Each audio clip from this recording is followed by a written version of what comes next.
Okay, so in this next tutorial, what we're going to do is start manipulating some of our data that we had pulled in from the previous tutorial and get a real feel for how Tableau helps us to start building our visualizations. Now, we're not going to get into a lot of major depth with this just yet, but we are going to start that manipulation and data visualization process. And hopefully by the end of this particular tutorial, which probably will be one of the longer ones, you'll be able to get a better feel for how to actually do this on your own with the competition data set as well.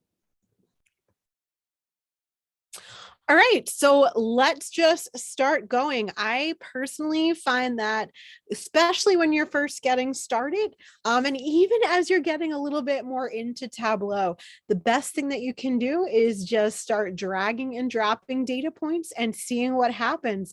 There's something to be said for some trial and error sometimes. So let's go ahead and let's take this sale date. So let's take sale date and we're just going to plop it right where it says drop field here. So we are going to drop it in and see what happens. And what we're going to actually, that's not the one I want to do. Let's take, no, actually it is. I'm just going to put it back. Okay, so we've got our sale date. And what happens here is that you can see that what we've got in this data is we've got a number of years ranging from 2017 at the earliest to this year, 2022, at least the year when I'm recording this. But there's nothing really that it tells us, right? Because remember, this was really just a calendar item. So we're just really asking for at least the year at this point. So if we go up to the top here, we can say that, for example, maybe the date was November 30th, 2021, right? But we're only asking for the year here. And so what we can do is if you hover over in the row area where it says year, sale dates, there's a little arrow that pops up. So if you click on that, a lot of stuff comes up. But the important thing to note here is that we've only got the year highlighted. So what we're showing is just the number of years that are represented in this data set. So we're just looking at kind of essentially for those last 4 digits of the date. I can change it to quarter. Tableau knows based on the calendar dates what belongs in quarter 1, quarter 2, quarter 3, and quarter 4. And we can see that we should expect dates from all 4 quarters to be represented in this data set. I can change it to month. What would we expect to see if I change it to month? January through December, right? I should expect to see 12 items. Certainly there they are, which tells me that this contains data, at least one data point for every single month of the year. And I can also pick day, which I would assume would be 1 through 31. Which is exactly what we've got, right? Because at the max, we've got 31 days in a year. In a month. And so that certainly is something that can be of interest. We've also got week number. So we've got technically 52 and a quarter, right? Weeks in a year. So we can break it up by, which week of the year it is. 53 is kind of that hangover. And then we also could do, if I click on more again, weekday. So Sunday, Monday, Tuesday, whatever. Don't get confused like I always do, because it's always a surprise to me. I think weekday is everything but Saturday and Sunday. But when they say weekday in Tableau, they literally mean which day of the week, not specifically a weekday. So that's something that I always mess up myself. But it does represent everything. So I'm just going to switch it back to year for right now. So that just shows us what years are included in our data set. But again, we can't really do anything particularly meaningful with this. So here's where we need to start getting creative. So we need to think, okay, well, what am I interested in seeing out of this data set? And this data set is actually internet sales from a web store like a Shopify or something like that, or an eBay store, something to that effect. And so if I am this small shop internet owner, what might be some things that I would be interested in knowing about my shop? And this one obviously opened in 2017 and is currently going. And so I might want to know the amount of sales that I've had in each year. So, okay, so I've got my date. That's certainly one piece of data that I would need to do that. But what's the other piece of data that I need to know? My total sales for these years. Well, I need to know the amount, right? So let's see if we have something to that effect. So this would be a measure because it's something that we can do a calculation on. So let's take a look and see what we've got. We've got adjusted order total. So I'm not really sure what that adjusted total means. It's obviously got some kind of adjustment made to it. So we're not sure about that. We've got an order net that could be like after a discount or something to that effect. Order total, order value, which is the value of the item. So for example, what that might mean is if an item is $10, but you had a 10% coupon, you're only paying $9, but the value of the item is still 10. So that could be before any kind of discount.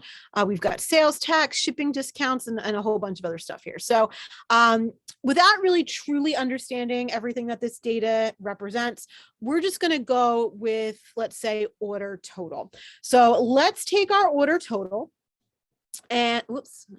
Make sure you don't double click it like I did and drag and drop it. Let's drag and drop it and see what happens. A whole lot of nothing because I can't drag and drop it into this area where I've already dragged and dropped something. So I've got to drag and drop it into either the row or the columns area. So this is again where sometimes that trial and error can be really helpful. So let's take that order total and let's just put it right next to the rows, right next to the year. And we can see this is much easier to tell the difference between the colors. We've got the blue and the green, the dimension and the measure, much easier to tell on this view than it is with the little icons. So what we're seeing here is, okay, something's happened with our visualization. It looks like we've got some data in here. I'm not sure that makes sense. So I'm going to actually drag and drop this into the column area, which looks a little funky. Again, I don't like that view. So I'm going to actually just flip them. Nope, I didn't flip them. Let me flip them. Sorry. I flipped them back to the same thing. There we go. That's what I want to do. And so now I've got my years in the columns. And so we can see if I were to draw a line, I would have columns for the year. And then I've got my rows indicating the order totals or the sum of the order totals, which because we've changed it to the sum here, what they're doing is something called, what they're doing is they're aggregating. So there's this term called aggregating. And really what they're doing is they're just adding everything up together. So any sale that took place that had a year of 2017, we're just adding all of those totals up. If I were to let's take out the part where it says year. So I'm just going to take this year and I'm going to drag it out, right? So now what that's telling me, if I hover over this, you can see my order total was 151 something, right? And so, but I don't know what years those represent. I don't know what dates those represent. That's just saying of all of the orders included in this data set from 2017 onward, I'm adding them all up and they total 151, whatever, right? And so I'm aggregating that. That's great if I want to know kind of the total history, but if I want to break it down, I have to, give it another piece of data. And so that's where that year comes in. And I just want to show you how we could change this, so maybe I don't want the years. Maybe I do want the weekdays. Well, now I can see at least, and again, now we're taking out the year piece. So this is all of the Sundays in 2017, plus all of the Sundays in 2018, plus all of the Sundays in 2019, and so on and so forth. We're not breaking it down in any way. And I'm able to see on Sundays, the totals came up to 21, whatever. Tuesdays seem to be the least popular days, right? 19 something. Saturdays, the most popular, I think, from this, 23 something. So I can change it in that way. Maybe I want to look at the month. So, and again, we're not including the years here. So now I can see, you know, which months certainly were the most popular, and it appears to be April, based on this.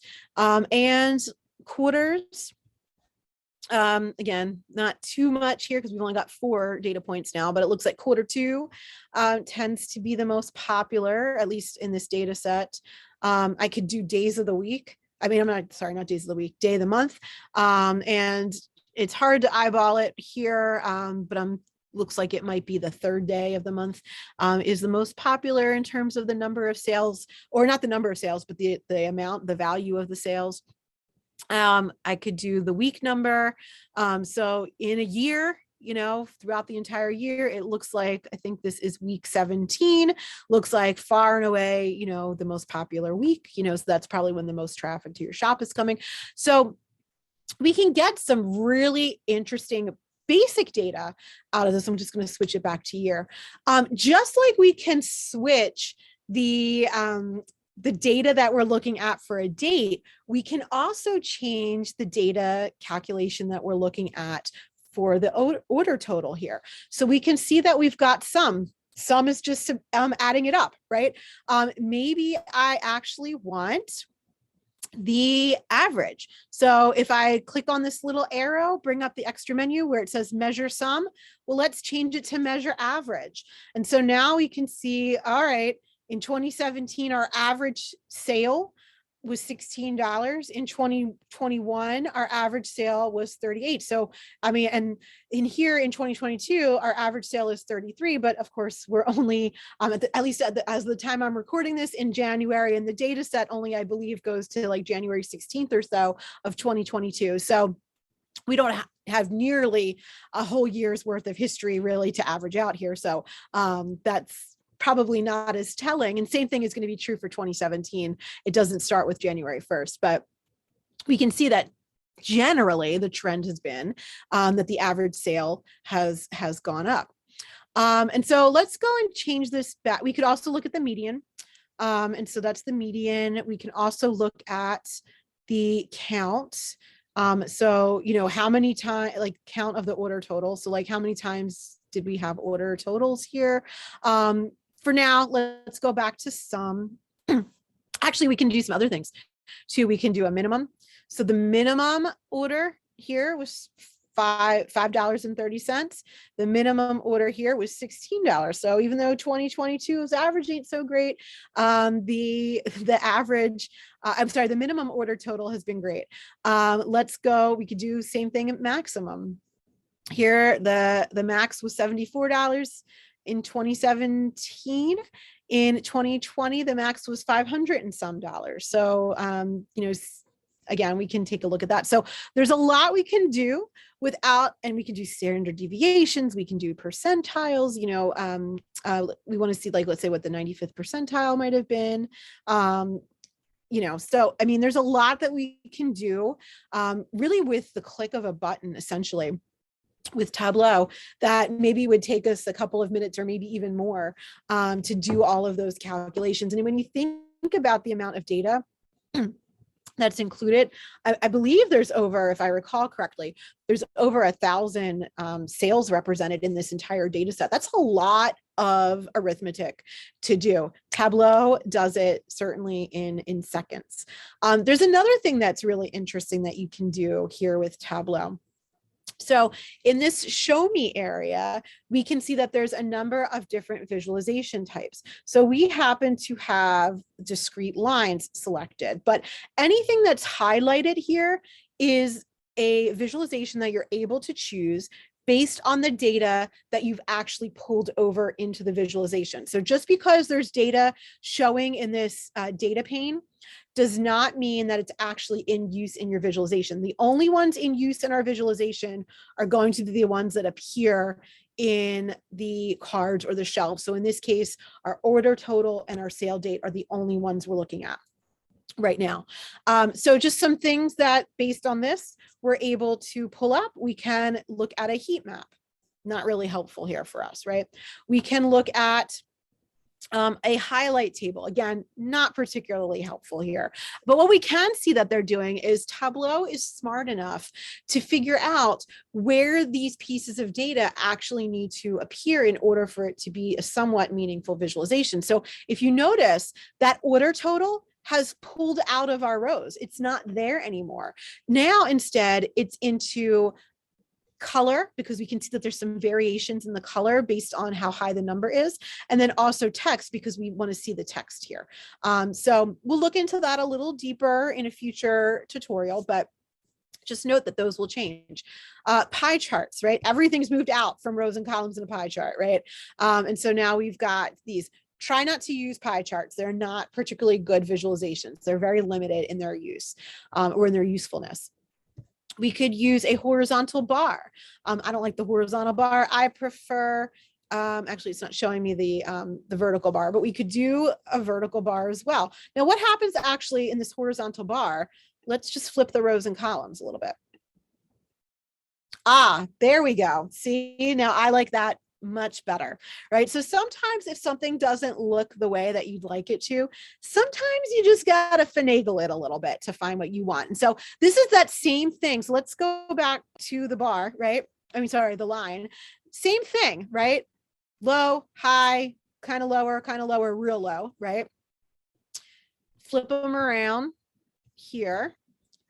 And we can see it's the same trend, right? Just visualized in a different way. And so again, here, again, we're summing the order totals, but we can see the sum of the orders for the year. We can also do the area charts. We could do a different type of area chart. We can do box plots, and we can do the bubble graphs as well. We can also do the tree maps. And of course, there's circle views. And again, this is really the same thing. We're just plotting the data points. So, I mean, if you think about the, it keeps flipping back. So sometimes it keeps flipping back for us. But if you look, I mean, it's really just, there's a circle at the top level here versus the bar. So those are just a little bit of the different types of visualizations you can do. Now, some of those visualizations maybe that we were interested in that weren't highlighted and available to us, let's say like one of these ones with the maps, it's telling us that we actually need, well, it won't, I don't think it'll let me move down, but if you look down where it says 4 maps, try, we need a geographical piece in there because there's no geographical data point. So we can't actually populate that map. But that's just some basics about some things in terms of creating the visualization. Now, we also noticed in some, and I'm going to close the show me box, but we also noticed that we can play around with the colors and the text and all of that kind of stuff. So what if, actually, before I get to that, you'll notice that if I hover over a particular, element here, it actually tells me what exactly it's representing. So here we see the year of sale date is 2021 and the order total was 30,000, whatever it was, right? This is really just pulling directly from the data names, so the column header names. Now, I don't necessarily like the way that that is presented. So if I want to edit it, this hover box is called a tooltip, and I can actually edit what these tooltips look like. So I can do that by clicking tooltip. And once I do that, of course, I can play with the fonts and the bold and the colors and all that kind of stuff.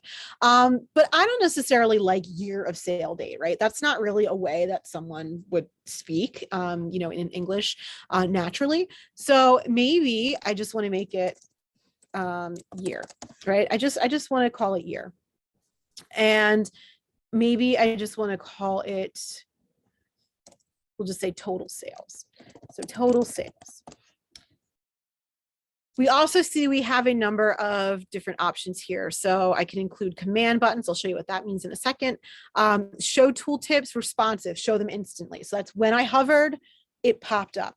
It can get annoying, depends on what your visualization is and what you want your visualization to look like, but I can also do it only if I hover over it. Or I could just click don't show the tooltip, and there is no tooltip. So I'm just going to change it to on hover just to see what happens. So now if you look, it's not instantaneous. I actually have to like stay there for a little bit, right? But now I've got the year. Oh, I moved again. So if you move, it goes away. But you have to kind of like stay there for a little bit. So year 2021, total sales, that looks a little bit better to me. When it said to show the command buttons, oops, it went away again, where it says keep only exclude, those are the command buttons. So if I'm going to switch it back to responsive, and I'm going to get rid of the command buttons. And now I don't have that anymore. So those headers aren't there. The command buttons are good if you want your user to be able to kind of edit some things there. There's also, I don't necessarily like that we know that total sales should be in a currency, and we know it's US dollars for the most part on this data set. And so I don't know, is total sales, right? If I'm looking at this visualization in the way that I presented it right now, I don't know that total sales isn't the number of sales versus the order total, right? So I might want to make that a little more obvious to my user. So we're going to look at how we would do that. So there's a couple of different ways that you can do this. I'm going to show you two of them. So the first one I think is the easiest. So go up to that order total, get that little arrow, get that menu to pop up, and we can just click format.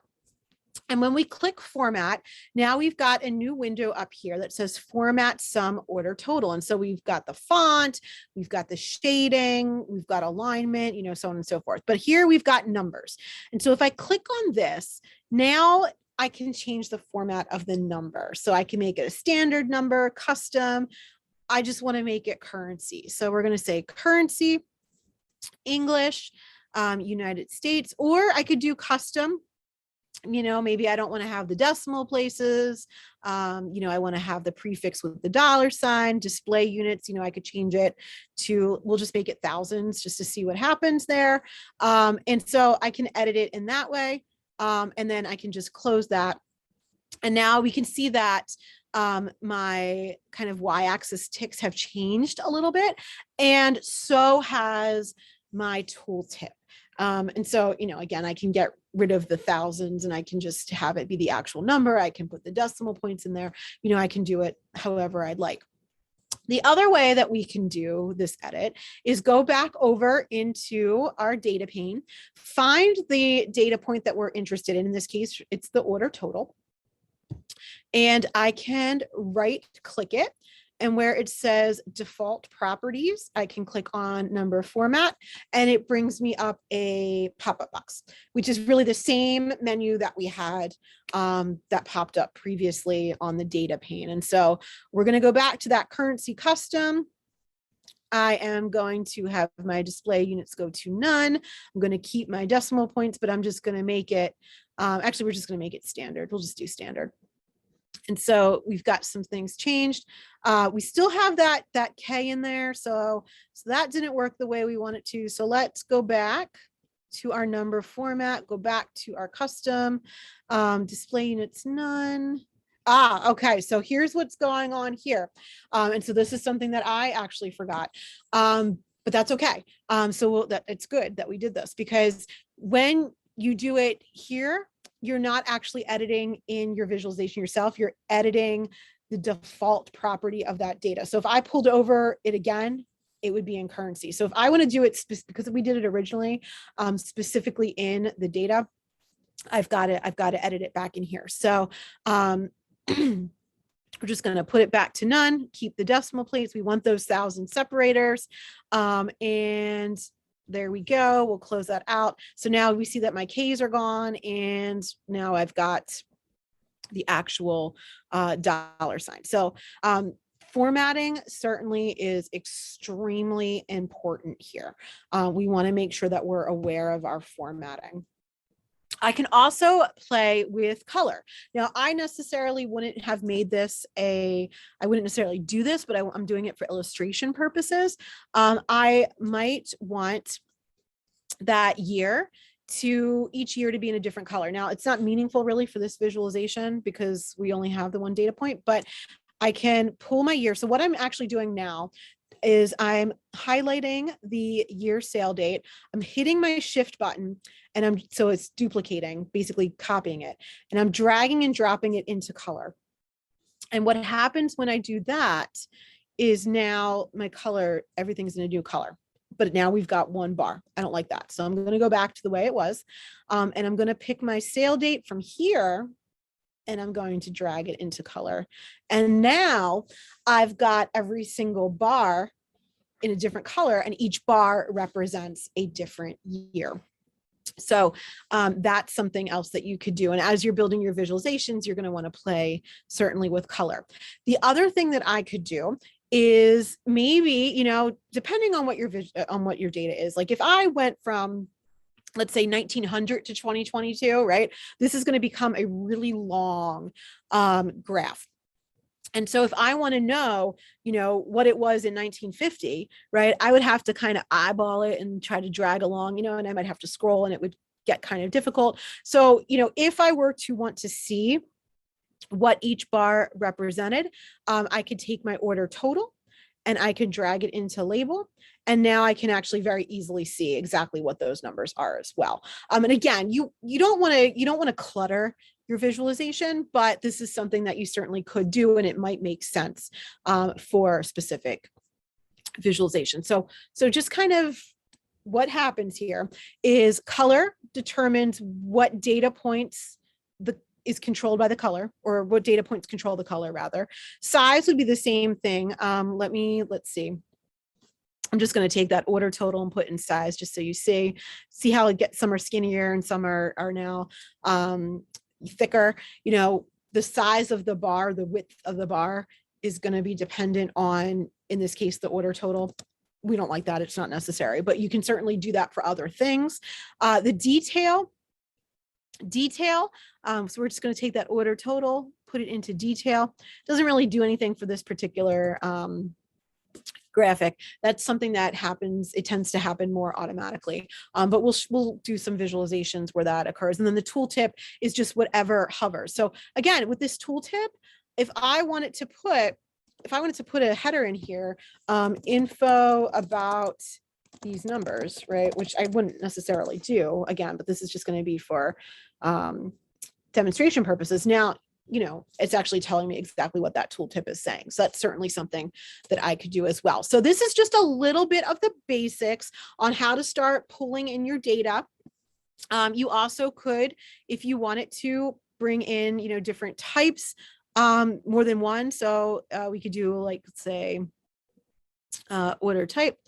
And so now we've got everything happens to be an online order, so it doesn't really matter. But so now we've got them separated by year and online. I can pull order type down. And again, now we've got everything in online. But if we had two, you know, then we would have side by side graphics in that case. So order type really isn't the one I want to use here, but we can actually pull in multiple data points as well. So that's just a little bit about the basics and starting to build your visualization. What we're going to actually do is, well, we'll show you on the next tutorial how to actually clear out your sheet and start all over from scratch, because we're going to get into a little bit more detail on some of the more detailed aspects of building a visualization in Tableau as we move on to the next section.